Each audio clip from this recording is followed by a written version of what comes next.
अस्सलाम वालेकुम व्यूअर्स। आज जब मैं अपनी दफ़्तर से वापस आ रही थी तो मैंने ये देखा कि रास्ते में एक आग का एक इंसिडेंट था। आग लगी हुई थी और इमरजेंसी जो गाड़ियां हैं वो रास्ता मांग रही थी, लेकिन बहुत सारे जो लोग हैं वो रास्ता देने से गुरेज़ां थे।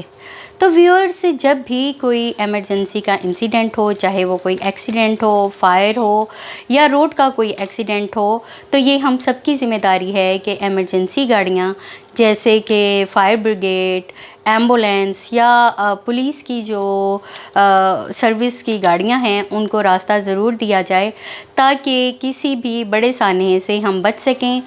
थोड़ा सा अगर हम रोड पे ख़्याल रख के ड्राइव करें, अपना और अपने साथ हमारे जो पाकिस्तानी शहरी हैं उनका ख़्याल रखें और जो इमरजेंसी सर्विसेज की गाड़ियां हैं उनको रास्ता दें, तो कुछ किसी भी इवेंट के बाद, किसी भी हादसे के बाद बहुत बड़ी तबाही से हम बचा सकते हैं अपना थोड़ा सा कंट्रीब्यूशन दे के।